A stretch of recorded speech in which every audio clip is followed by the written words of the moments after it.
So if your RZR sounds like this piece of fuck doing that shit,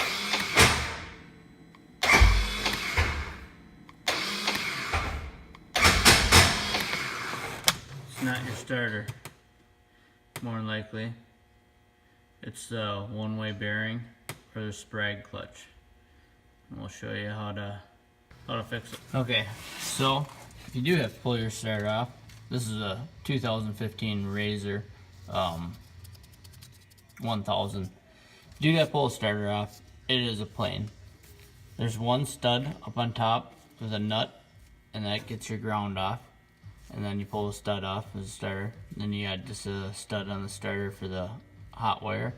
And then there's a bolt on the bottom. So there's essentially two bolts that hold it in. The bottom one's tough to get to. I originally took it out and I pulled out this coolant hose here to give myself a little bit more room. It's still a pain. I got in there. I ended up taking my air ratchet and I taped the back of it because it kept going forward. It was so tight, you can't really get back there with a ratchet. If you do change your starter and you pull this coolant hose off, they airlock big time. I put a vacuum on it to try and fill it that way. Couldn't do it. Remember, there is a bleed. We can get to it. It's above your exhaust manifold, in between the header pipes where they come out. I think that was 8mm also. You pull that off, crack it to bleed the air out.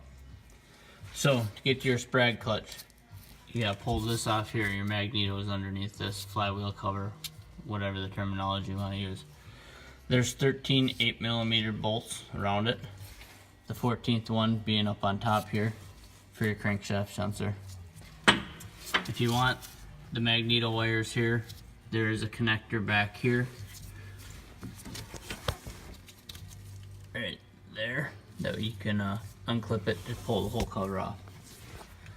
And pull this cover off, it's pretty difficult because it'll probably be stuck with the gasket a little bit, and there's a magnet in there trying to suck it back on.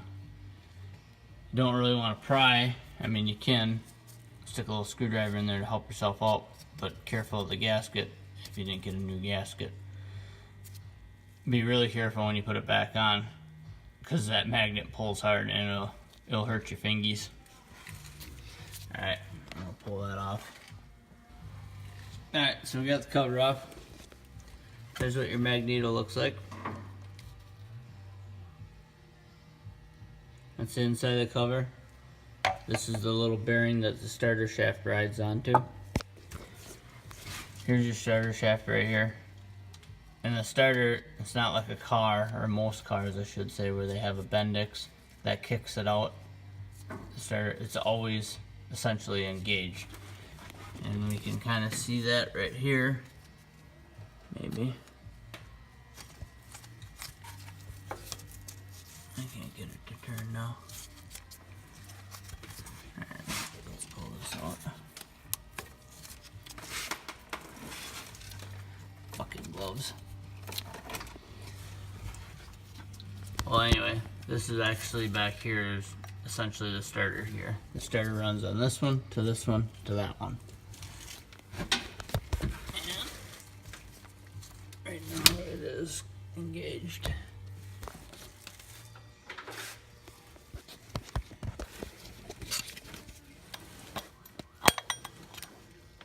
So like right now, it would start. It's caught.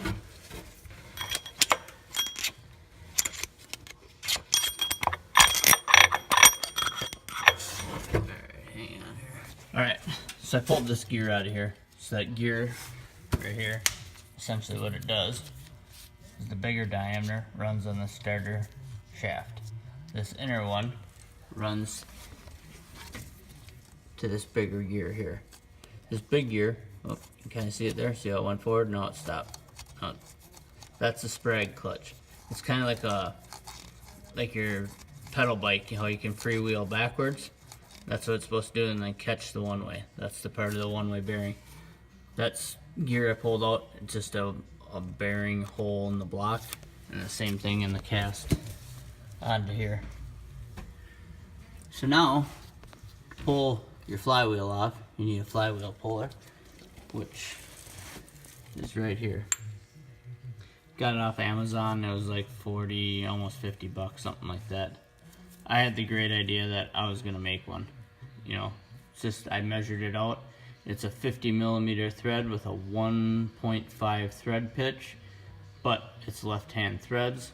And then the other thing is, 50 millimeter nut to go buy one is, you can't.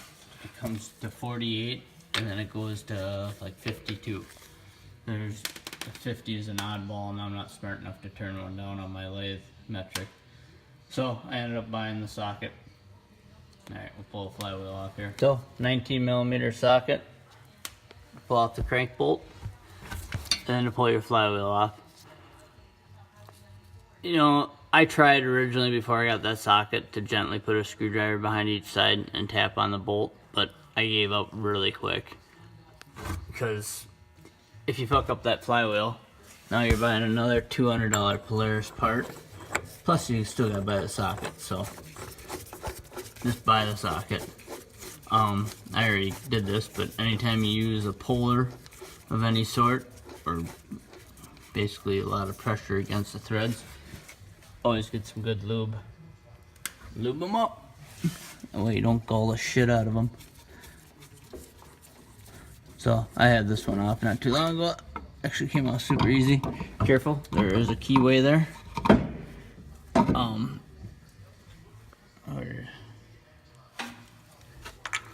And I'm being so careful. There it is, still on the bottom. So we're good. So there she is. This guy's just gonna slide out like so. Yeah, right.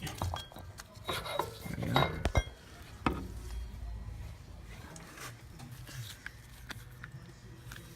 So in hindsight, that gear, we'll take this over to the bench here.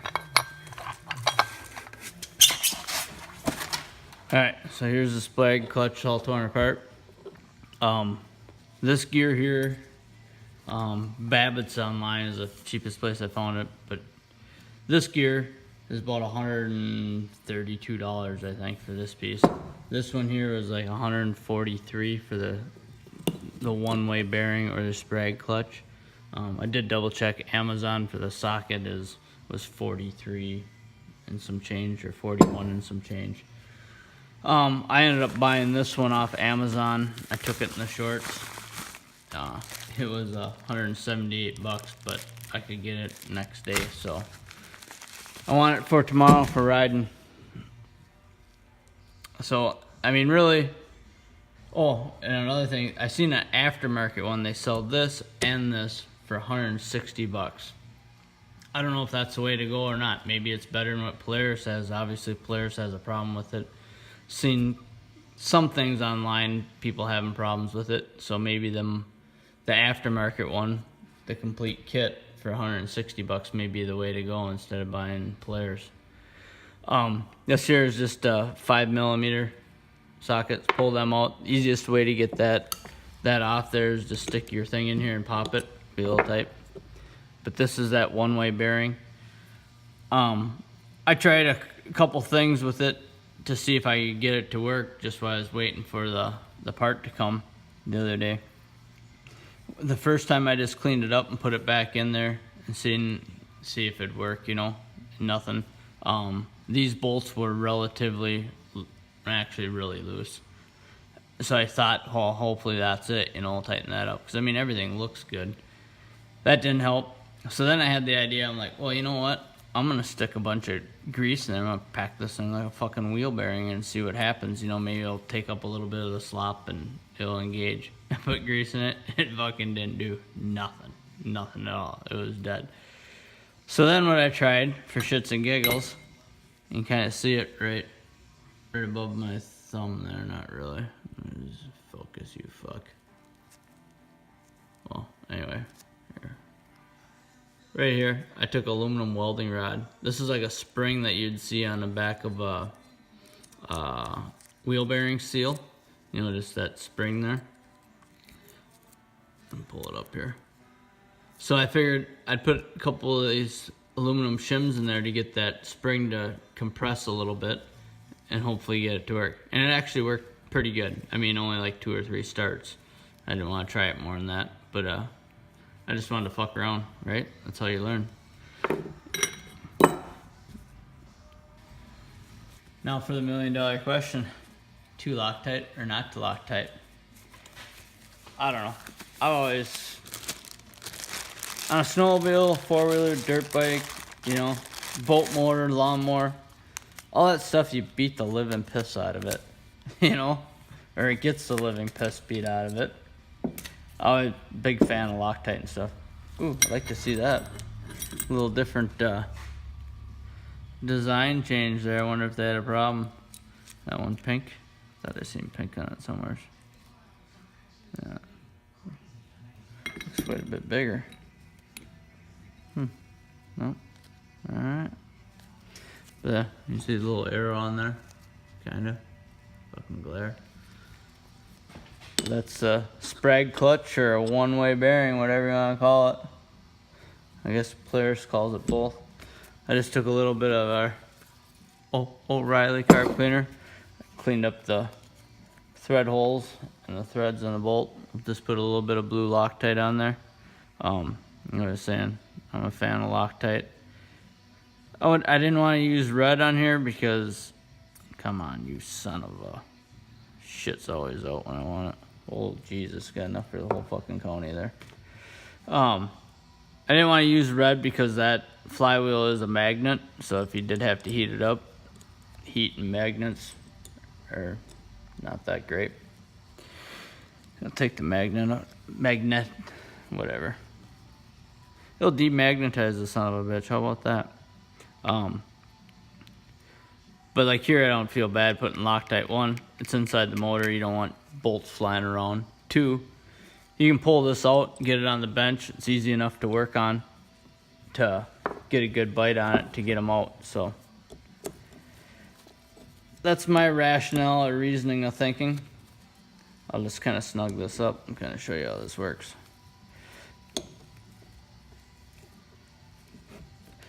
But yeah, if I had to do it all over again before I ordered this, I probably would have bought that complete kit off Amazon and give that a try.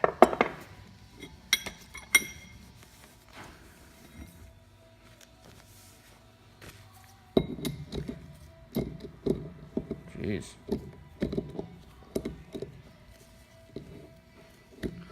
Well, that might not be cool. That fucker really fit that tight.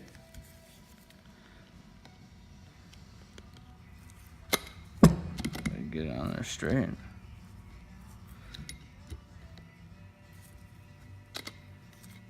Huh.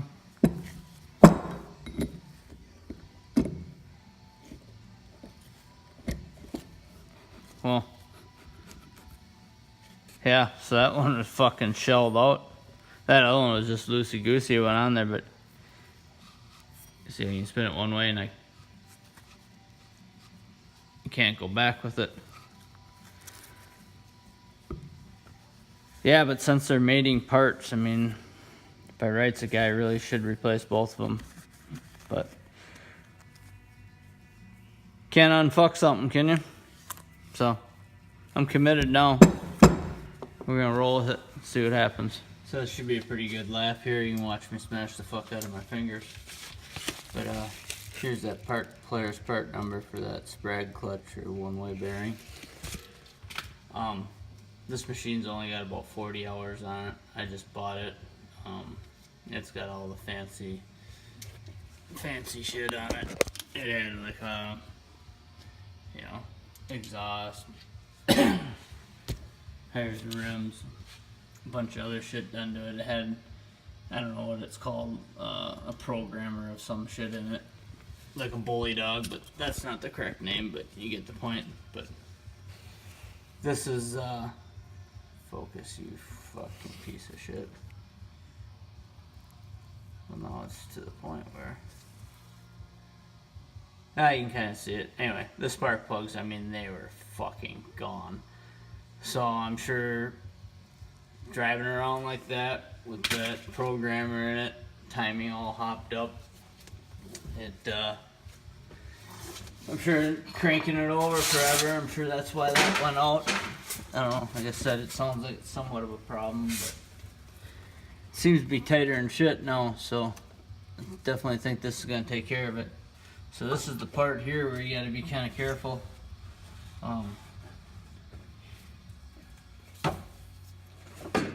Get your fingies in here. So, I mean, she's got some pull. You gotta line this shaft up. That shaft goes in the bearing. There's, ow, ow, ow. It feels good when the fucking pain stops. There's one aligner pin.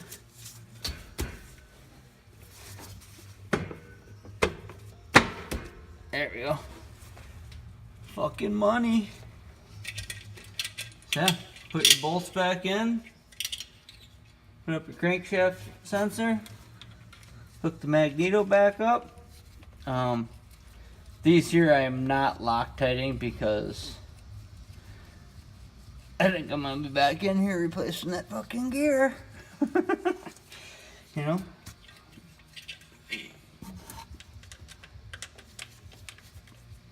I'm sure I will be. I like doing everything twice. Do it twice for one low price.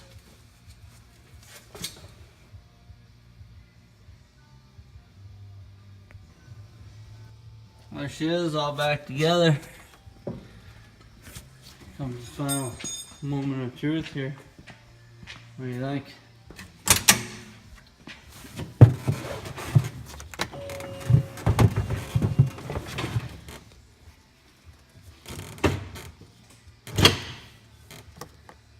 Haha.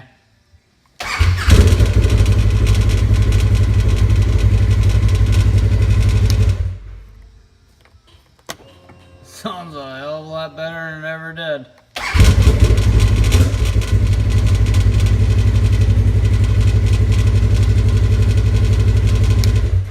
I guess it's just a matter of time to see if I did the right call or not, or if I should have replaced both of them, but I think if I wasn't in such a hurry like I normally am, and I would have thought about it a little bit more, I may have gambled with that aftermarket, that whole assembly.